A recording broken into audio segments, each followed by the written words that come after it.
Hey guys, I'm back again with another med video.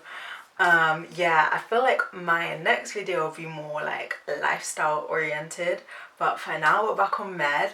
So if you like this video, like it, subscribe if you want to see more of what I'm up to, you want to hear me waffle about some stuff some more, maybe some advice, just want to see what I'm going on with my life. This video today is going to be based on how to prepare for panel style interviews. So currently medical schools have two styles of interviews: MMIs, which are multiple mini interviews, and panel interviews. I'll probably do a separate video on MMIs because although I did both styles and I got offers from universities that do both styles, I know me, I'm a lot more confident with panel style interviews. So I would rather have my friend with me who's more confident with MMI to help me kind of give you better advice, give you better tips. Because to be honest, I don't know what I'm really going to say in that video. So the first thing I would say is obviously make sure you know what universities need it. I'll try find a list and put it here.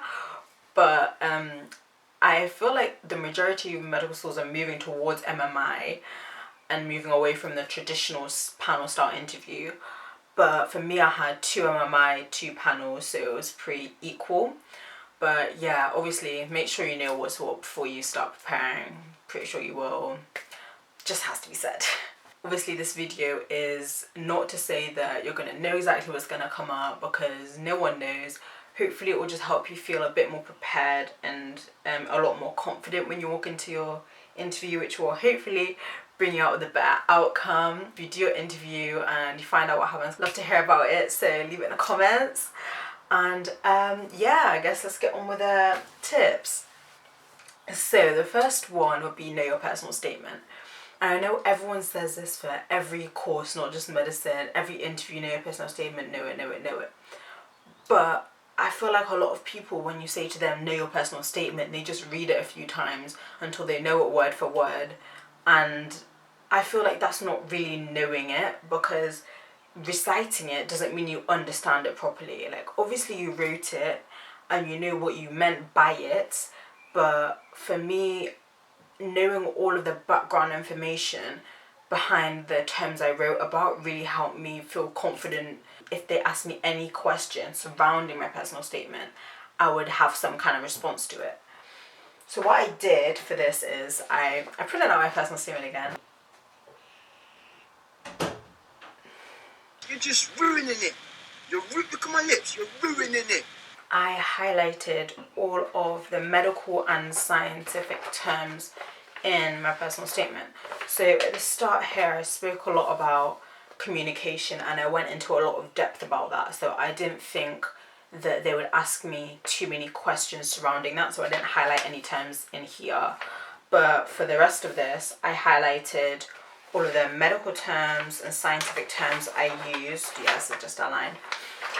And then in a separate document on Google Docs, I wrote down all of the highlighted terms as headings. So for example, I have neuroblastoma, peritoneal dialysis, and high sodium levels in a child without kidneys.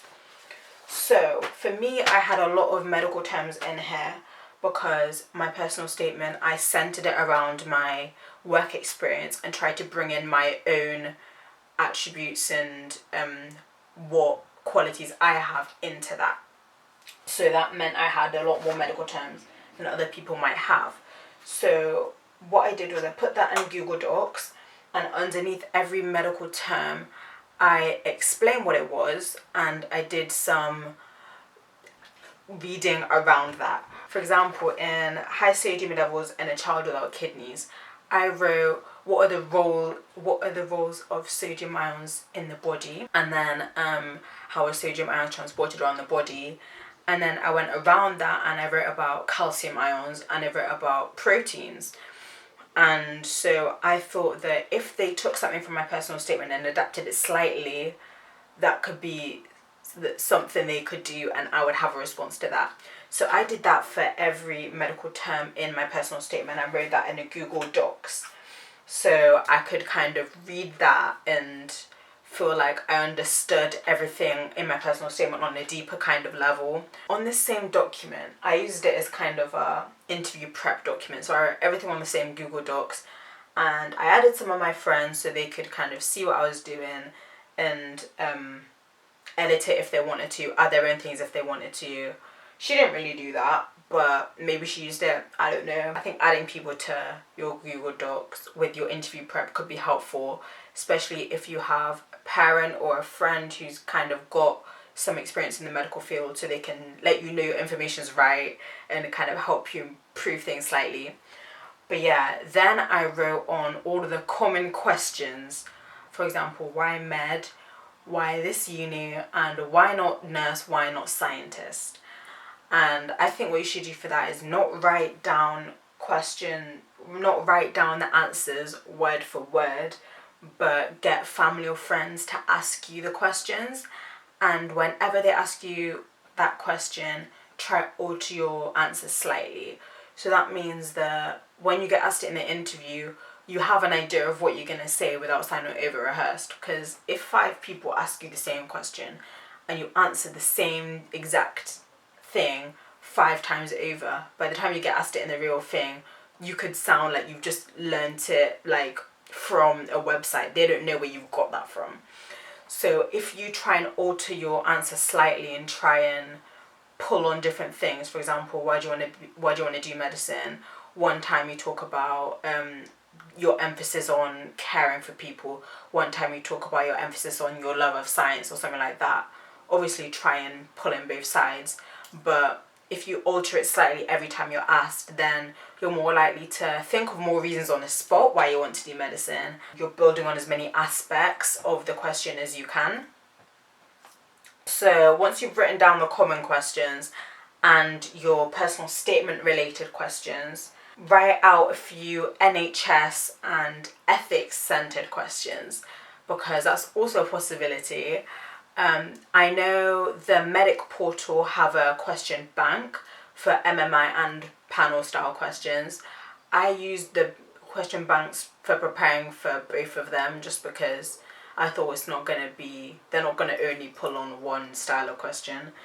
So if you write out a few of those, then that would really help you build on that side as well. And with ethics questions, obviously remember the 4 pillars, remember confidentiality, all of that kind of thing. It's building on your skills from situational judgment in the UCAT if you did that. Just make sure you include that as well, so you're not only thinking scientifically when it comes to your personal statement, you're also thinking of a person-centered field.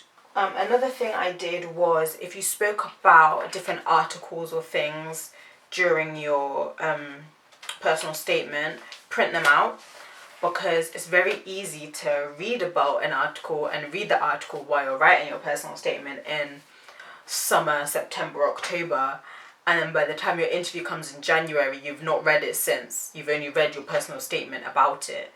So if you print it out and you bring it with your personal statement when you're preparing for it and that together, you're a lot likely to read it a lot more, understand, and how they went about their study. For example, mine was a study about how artificial intelligence can be used to diagnose melanoma, which is a type of cancer. So I kind of wrote about how I was excited for the development of artificial intelligence in the future in medicine, and I spoke a bit around that and I described it briefly, but I didn't really write about the method of testing that they used. And so reading through this and writing points from the articles you wrote onto your document. So as typical, my battery died. I think I was just saying to just write points from your articles on your interview prep sheet, because you're more likely to read the full article a lot more if you have it printed out. But if you want to quickly skim over the main points, then having it in your interview prep document will probably be the easiest thing for you to do, just so you know that if you get asked a question about it, I went through off too much. But yeah, I think that's all of the actual like prep like tips I can give. The rest of the things I was just gonna say was about on the interview day. So on the day, do maybe a bit of prep in the morning if you want to, but it's not compulsory, because if you deep it, you would have been preparing for this for a while. Like, you probably will know all you need to know. All the information is in your head, so I wouldn't say go too intense with preparations on the day. Enjoy your interview day, because most of the time your interviews will be in cities you don't live in, so enjoy the journey. Maybe if your interview's in the middle of the day, prepare some time afterwards to go and like see the city a bit more. Just enjoy yourself. And when you're in the waiting room, maybe skim over your interview prep notes for a few minutes. But once you've done that, talk to people. Like, if it doesn't stress you out too much to go and talk to people you don't know, I would really encourage you to do it, because that's what I try to do for all my interviews. I made some really good friends. I just say it's like nice to keep in contact with people, because then you can work out who got into the university, who didn't, and you can encourage each other. You might end up going knowing people already.